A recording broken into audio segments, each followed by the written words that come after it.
Je m'appelle Thomas Gué, je suis chef de service à la maison du Prat à Foix. C'est une maison d'enfants petite où il y a 7 jeunes accueillis et qui est gérée par les PEP 09.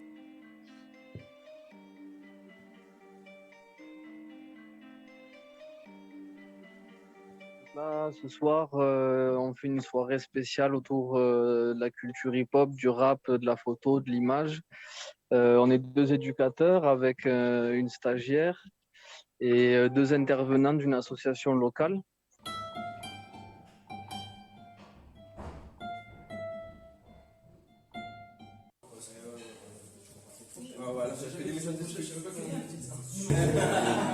Ouais, ouais, ouais, ouais, ouais, ouais, ouais, ouais, ouais, ouais. En tout cas, moi j'ai le sentiment que ce projet, même les jeunes qui participent pas, qu'on voit pas, qui n'ont pas fait de chansons, qui sont pas venus écrire des textes avec vous, etc. Malgré tout, ils en parlent à l'extérieur, mais avec un œil un peu presque comme des critiques musicaux. Malgré tout, le projet il est porté par tous les jeunes, même si certains sont plus en retrait, plus timides à venir se mettre en avant. Et voilà, c'est ce que je trouve chouette. C'est-à-dire, il y a ce qu'on peut montrer, ce qu'on va voir là, du coup, sur les images qui doivent être en train de défiler en même temps que je parle, si j'ai bien compris, voilà ce qu'on avait dit. Et puis, bah, il y a tout ce qui se passe autour, alors qui est plus compliqué à mettre en image, mais qui peut être expliqué, voilà, de cette manière-là. Par exemple, on a un jeune ici qui aime beaucoup le rap, qui a du mal à venir participer à l'activité, mais qui, au-delà, regarde ce que vous faites, a un œil critique dessus, et critique plutôt positive, donc voilà, c'est plutôt intéressant. Après, c'est beaucoup travailler avec l'éducation nationale, expliquer qui on est, ce qu'on fait, qui on accueille, et puis recommencer, et puis recommencer, et puis les autres acteurs locaux, type Pagip, voilà, tous les gens qui peuvent intervenir sur la jeunesse du côté de Foix et de l'Ariège plus largement, quoi. Le conseil départemental qui nous confie les jeunes et donc avec qui il faut que nous arrivions à travailler tant bien que mal. C'est beaucoup de travail en amont parce que bon, là, on voit les soirées et puis Euh, on a quand même pris des moments où les jeunes avaient déjà réussi un peu à s'impliquer, ce qui n'est pas facile parce que se retrouver derrière un écran en train d'être filmé, derrière un micro, c'est donner un peu de soi et un peu de son image. Et ces jeunes-là ont une image quand même qui est quand même pas mal abîmée d'eux-mêmes. Donc en amont, en fait, sur de l'individuel, on travaillait un peu avec eux sur quelques phrases, à les encourager, à leur montrer qu'ils pouvaient produire quelque chose d'intéressant, qui nous intéressait en tout cas en nous. Et en fait, le fait d'arriver à produire quelques phrases comme ça qu'on enregistre, qu'on met sur une musique, avec quelques images, qui d'ailleurs les professionnels qui ont fait ça ont fait un très bon travail, permettent aussi aux jeunes justement de se rendre compte qu'il n'y a pas de ridicule, et que ce qu'ils font, ça a de l'importance, et notamment pour eux-mêmes. Et donc, c'est par ce petit travail au quotidien et en individuel qu'on arrive à créer en fait un climat de confiance dans lequel ils ne se sentent pas jugés pour ce qu'ils sont et qu'en fait, on arrive à lever un peu les barrières pour arriver à avoir cette impulsion collective, en fait.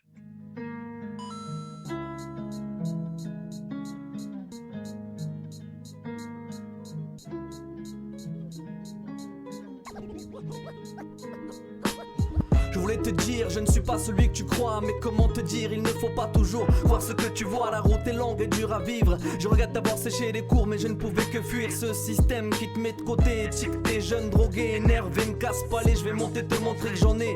De toute façon, je n'ai plus rien à perdre, juste tout apprendre, je fais partie des oubliés. Quand je regarde les vidéos, et que je sais comment ça s'est passé et que je les vois aujourd'hui. Là, pendant que je suis en train de vous parler, je les entends, ils sont en train de chanter, des fois ça s'est applaudi.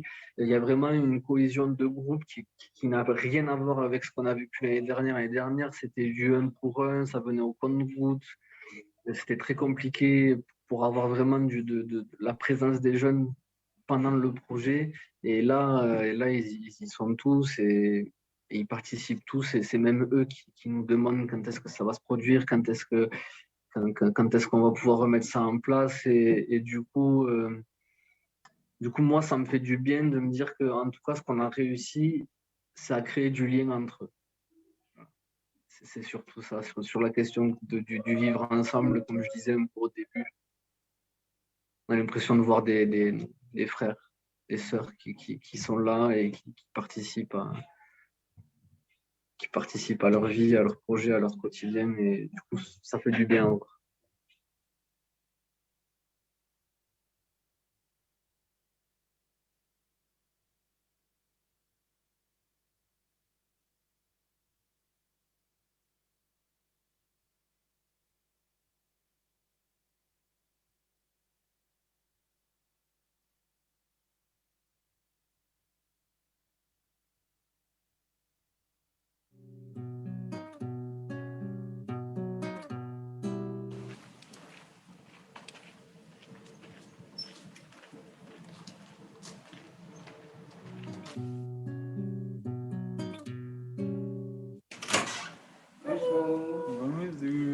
Bonjour.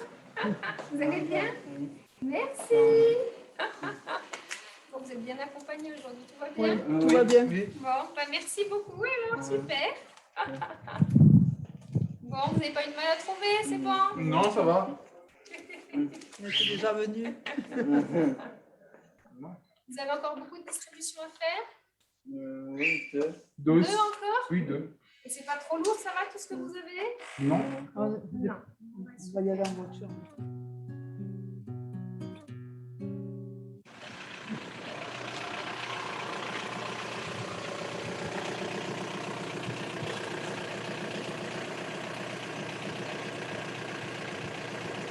C'est là. Veuillez patienter, nous traitons votre appel.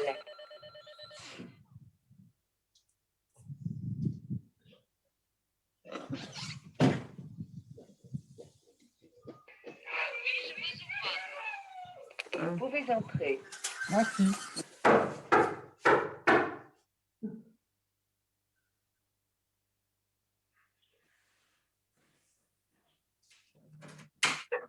Bonjour. Bonsoir. Ah, super. Alors, qui c'est qui les amène? Moi. Comment tu t'appelles? Combien? Très bien. Ça va les jeunes? Ça va, ça va. Comment ça? Ça va? Ça va et vous? Bonsoir. Est-ce que ça vous embête d'en récupérer d'autres Non. pour les ramener à la bibliothèque là? Non. Non. Ah. Rentre si tu veux, Romain. Oui, ok. Je vais les rendre à la bibliothèque.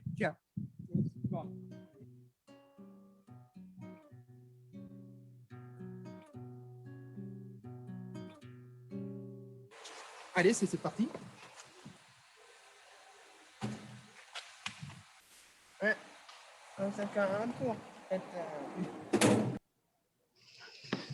Alors, bonjour, nous avons réfléchi à différentes choses. C'était vraiment de laisser la possibilité à une activité qui allait favoriser la participation sociale. Et on l'a mis en lien également avec les questions de citoyenneté, c'est-à-dire que ça a vraiment amené une dynamique et un échange au sein de l'établissement. Historiquement, l'IME est identifié au sein du village comme repéré avec des jeunes qui étaient, il y a quelques années en arrière, régulièrement croisés. Et puis, à un moment donné, il y a eu un petit repli sur l'intérieur lié à l'arrivée de situations critiques qui ont nécessité plus de contenance dans les murs. Et il y a quelques années, lorsque nous avons intégré l'équipe de direction, nous avons trouvé dommage que certaines personnes au niveau du village n'aient plus du tout ce contact parce que c'était bien identifié auparavant. Donc, on a retravaillé grâce à ce projet. Ça a été une ouverture à la fois avec la bibliothèque, mais ça a été que le début parce que derrière, on a ensuite travaillé avec la mairie. On a une réelle place aujourd'hui au niveau de l'école. Les partenaires de la commune, ça a été la première pierre à une nouvelle ouverture. Donc, on est parti vraiment d'une participation sociale et citoyenne. Aujourd'hui, on peut faire le lien entre cette activité et d'autres activités au sein du village avec ramassage de déchets, avec l'âne de notre ferme pédagogique, par exemple. Enfin, des choses qui sont nées grâce à cette activité et qui amènent une réflexion qui est nourrie désormais un peu quotidiennement dans les activités que nous proposons. Et puis l'idée au travers de ce type de choses, c'est bien que la question inclusive, elle ne touche pas que l'école, que le professionnel, que On peut être citoyen sous d'autres formes, on peut être acteur de solidarité sous d'autres formes. La question inclusive, elle va vraiment dans les deux sens.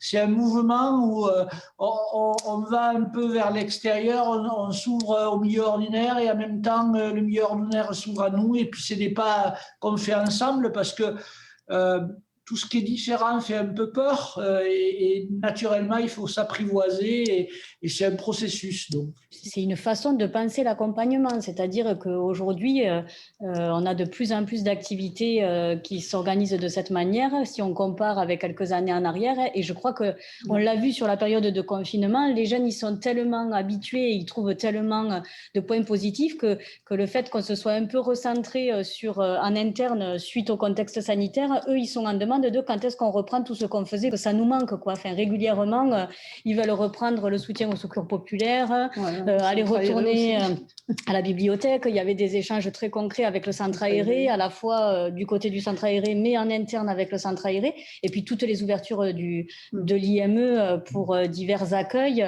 Une anecdote, c'est quand on avait ouvert les jardins de l'IME pour l'organisation de la chasse aux œufs du secours populaire, il y a eu de vrais échanges avec les enfants de l'IME qui connaissaient les enfants de l'école. Et c'est les enfants eux-mêmes qui faisaient vraiment lien entre les parents en disant « Regarde, c'est mon copain de l'école, etc. » Donc, ce sont quand même tout un tas d'activités qui laissent des traces positives auprès des jeunes, des familles et dans la relation à l'autre.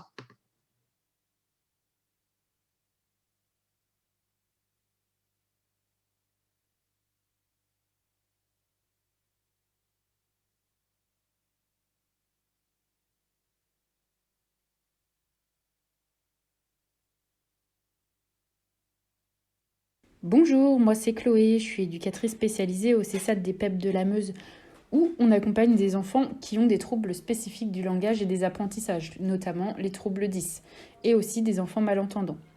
Donc les professionnels d'un CESAD, ils peuvent intervenir sur les milieux de vie de l'enfant, c'est-à-dire que ça peut être à l'école, à la maison, ou lors des activités extrascolaires, comme les activités sportives, si besoin. Moi, en tant qu'éducatrice spécialisée, j'interviens surtout au domicile des enfants, afin de travailler leur autonomie et d'apporter aussi un soutien éducatif aux parents si besoin. Bonjour, je m'appelle Alicia, je suis éducatrice spécialisée de formation et actuellement sur le poste de coordinatrice et animatrice d'action éducative et sociale de proximité au sein d'EPEP 55. Je suis en charge du Ludopep, qui est un lieu qui accueille ou qui permet d'aller à la rencontre de différents publics, à qui l'on propose des séances de jeu pour diverses raisons, pour s'amuser, stimuler la mémoire, développer l'éveil de l'enfant, la motricité, la parentalité, rompre l'isolement, etc. Le Ludopep peut aussi se déplacer dans les établissements spécialisés tels que en EHPAD, en crèche, en centre de loisirs, etc. Mais aussi à domicile afin de permettre aux familles de fêter l'anniversaire de leurs enfants sans écran. On a appelé ce service le Ludo Birthday. J'organise aussi des ludo-événements qui sont des événements ponctuels, intergénérationnels, tels que des concours de jeux déguisés, des goûters partagés, etc. Je suis en charge du Ludobus, qui est un dispositif mobile dans toute la Meuse, qui va d'école en école afin de proposer des séances de jeux dans le but de développer différentes compétences, qu'elles soient scolaires, sociales, comportementales ou autres. Et pour finir, je co-crée et anime aussi des ateliers numériques ainsi que des ateliers de prévention sur la gestion des écrans auprès des jeunes et de leurs familles. Nous allons vous présenter le projet Gère ta vie, gère ton temps. Nous avons observé au sein de nos différents services et lors de nos accompagnements que les jeunes ont une mauvaise gestion des écrans, ce qui impulse pour la plupart des conséquences comportementales, sociales, ainsi que sur les apprentissages. Ces observations nous ont amenés à créer le projet Gère ta vie, gère ton temps, avec les jeunes accompagnés par le CESAD.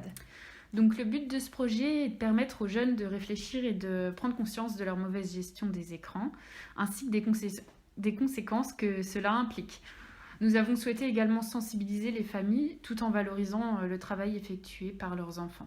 La première séance consiste à présenter le déroulement du projet, d'effectuer différentes animations afin de faire connaissance sous différents formats, format film, interview, jeux collectifs, etc.